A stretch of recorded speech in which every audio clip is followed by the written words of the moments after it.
I think the worst argument that I hear surrounding Aaron Rodgers signing a one-year contract with the Pittsburgh Steelers is that the Steelers shouldn't have signed him because he's not going to be better than Joe Burrow and he's not going to be better than Lamar Jackson. But here's the thing. There's no other quarterback the Pittsburgh Steelers could have signed this offseason or traded for this offseason for that matter that would have been on the level of Lamar Jackson or Joe Burrow. Unless the Steelers somehow landed Patrick Mahomes or Josh Allen, there's no other quarterback in the National Football League that is on those guys' level. And the Pittsburgh Steelers understand that. So the way that they are kind of approaching the offseason and how that they are planning to compete with teams like the Chiefs, like the Bills, like the Ravens, like the Bengals with elite quarterbacks is they want to kind of go in the direction of elite defense and really, really good run game. This is the way the Philadelphia Eagles were able to win a Super Bowl last year with, in my opinion, a non-elite quarterback in Jalen Hurts because they had an elite defense led by Vic Fangio, their defensive coordinator, that had really good talent to all three levels of the defense,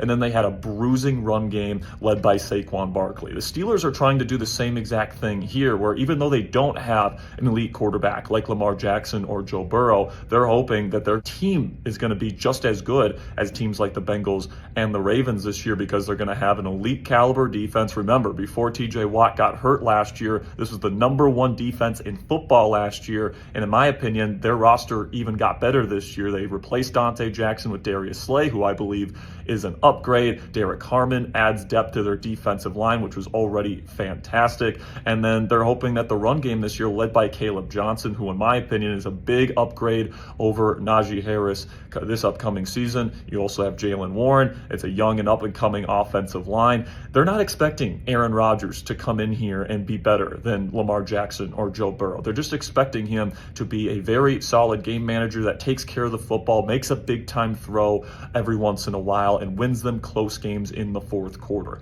And if Aaron Rodgers is able to deliver on that type of quarterback play, and I think he's more than capable of doing that based on his film towards the end of the season last year with the New York Jets, I absolutely think the Pittsburgh Steelers can compete with teams like the Ravens, teams like the Kansas City Chiefs, teams like the Buffalo Bills. Even though they don't have the same caliber of quarterback play, they have a very smart quarterback under center. And then if they can put together a really good defense, which we know that they have the talent to do, and a really good run game, which they certainly have the potential to have, I think that this team, at least in theory and on paper, could be a very competitive football team in the AFC and be dangerous come playoff time in the NFL.